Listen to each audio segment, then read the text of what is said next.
सो hey guys, आज की video में मैं आपसे बात करने वाला हूँ ज्योमेट्रिकल आइसोमेरिज्म के बारे में, जिसमें हम बात करेंगे ज्योमेट्रिकल आइसोमेरिज्म क्या होता है। उसके बाद हम देखेंगे ई और जेड कन्फिग्रेशन क्या होता है। उसके बाद हम देखेंगे ज्योमेट्रिकल आइसोमेरिज्म इन ऑक्साइम्स वो क्या होता है। सब हम आज इसी वीडियो में कवर करने वाले हैं। करते वीडियो को स्टार्ट। तो अब बात करते हैं आखिर ये ज्योमेट्रिकल आइसोमेरिज्म मतलब होता क्या है। तो ये एक ऐसा तरह का आइसोमेरिज्म है जो सिर्फ डबल बॉन्डेड सिस्टम में ही प्रेजेंट रहता है। ठीक है। For example carbon double bond carbon, carbon double bond nitrogen. ठीक है, इतना समझ में आया।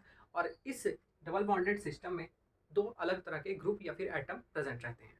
यहाँ पे वही लिखा है, this isomer is present on compound double bond like carbon double bond carbon, carbon double bond nitrogen are present and two different atom और group are present are attached with double bonded carbon atom. मतलब कि इसमें मान लो कोई दूसरा group लगा है, A B B या फिर कैसे भी लगा हुआ है। ठीक है, ये आखिर ऐसा हुआ क्यों, ज्योमेट्रिकल आइसोमेरिज्म आखिर आया कहाँ से।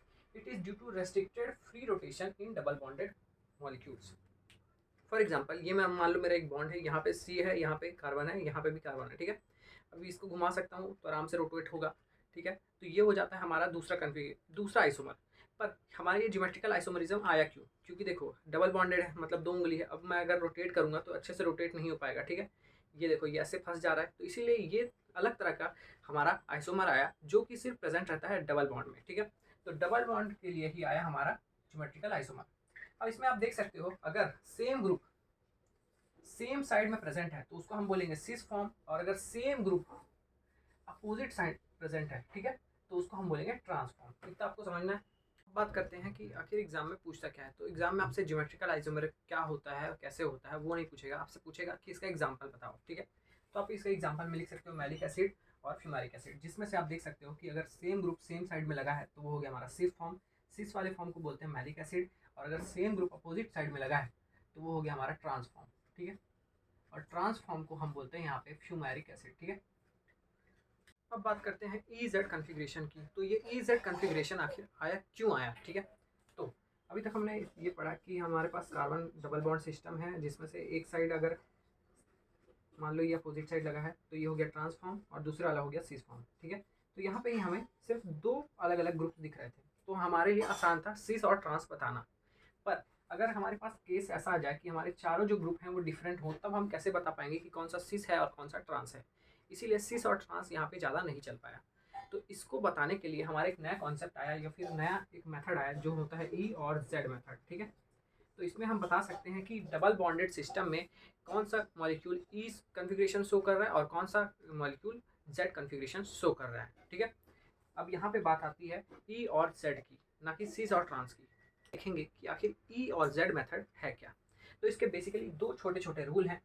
Atom with highest atomic weight get highest priority, मतलब कि ऐसा एटम जिसका एटॉमिक वेट ज़्यादा होगा वो हाईएस्ट प्रायोरिटी पे होगा। ठीक है, और दूसरा रूल ये कहता है distribution of highest priority group attach to both carbon atoms. ठीक है, फिर हम बात करेंगे कि दोनों कार्बन एटम से हाईएस्ट प्रायोरिटी ग्रुप कौन से हैं। ठीक है, अब बात करते हैं इस कार्बन आइटम में हाईएस्ट प्रायोरिटी ग्रुप कौन सा है, मतलब किसका एटॉमिक वेट ज़्यादा है। तो इसका ज़्यादा है आयोडीन का, फिर है क्लोरीन का, तो इसको दे दूंगा मैं प्रायोरिटी नंबर 1, इसको दे दूंगा प्रायोरिटी नंबर 2। सिमिलरली यहाँ पे भी मैं दे दूंगा कार्बन का एटॉमिक वेट ज़्यादा रहता है हाइड्रोजन से, तो इसको दे दूंगा 1 और इसको दे दूंगा 1 और इसको दे दूंगा 2 और इसको 2, क्योंकि इन लोग का इस कार्बन में अगर मैं कार्बन नंबर 1 की बात करूँ और कार्बन नंबर 2 की बात करूँ, तो कार्बन नंबर 1 में हमारा हाईएस्ट प्रायोरिटी वाला होगा आयोडीन, और कार्बन नंबर 2 में हाईएस्ट प्रायोरिटी वाला हो गया CH3। कार्बन नंबर 1 में हमारा हाईएस्ट लोएस्ट प्रायोरिटी वाला होगा Cl, और कार्बन नंबर 2 में हमारा लोएस्ट प्रायोरिटी वाला होगा H। तो अगर दोनों हाईएस्ट प्रायोरिटी वाले ग्रुप सेम साइड में प्रेजेंट है तो वो होगा हमारा Z कन्फिग्रेशन। ठीक है, तो आखिर इसको Z क्यों बोला जाता है। Z मतलब होता है जूसामैन, जिसका मतलब होता है टुगेदर। ठीक है, किसी और लैंग्वेज में। और अब बात कर लेते हैं इस मॉलिक्यूल की। इसमें भी पहले नंबरिंग दे देते हैं कार्बन 1 कार्बन 2। अब देखते हैं किसका एटॉमिक वेट ज़्यादा है। तो यहाँ पे ब्रोमीन का ज़्यादा है, क्लोरीन का कम है। यहाँ पे इसका भी ज़्यादा है, CH3 का ज़्यादा है, इसका कम है। ठीक है, तो अब देखते हैं, ये देखो ये भी सेम सेम साइड आ गया 1 1 2 2, तो ये भी हो गया हमारा Z कन्फिग्रेशन। अब अगर हम बात करें इस एग्जांपल में, तो यहाँ पे भी देख सकते हैं कार्बन 1 कार्बन 2। तो सबसे पहले बात करते हैं कार्बन 1 की।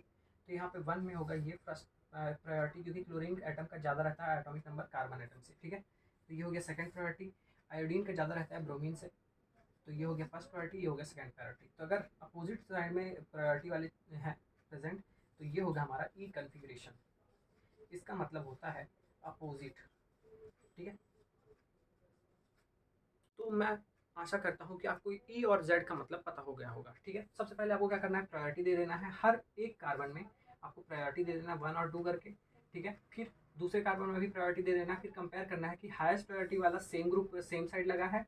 अगर सेम साइड लगा है तो वो हो गया हमारा जेड कन्फिग्रेशन, और अगर हाईएस्ट प्रायोरिटी वाला ग्रुप हमारा अपोजिट साइड लगा है तो वो हो गया हमारा ई कन्फिग्रेशन। ठीक है, अभी तक हमने बात की कार्बन डबल बॉन्ड कार्बन की। अब हम बात करेंगे कार्बन डबल बॉन्ड नाइट्रोजन की। ठीक है, तो इसमें एक ही हमारा ग्रुप रहता है, वो होता है हमारा ऑक्साइन ग्रुप। ठीक है, तो ऑक्साइन ग्रुप में हमें बेसिकली ये देखना रहता है कि हमारा H और OH अगर सेम साइड में प्रेजेंट है, अगर ये सेम साइड में प्रेजेंट है तो हमारा जो कन्फिग्रेशन होगा वो होगा सिन कन्फिग्रेशन।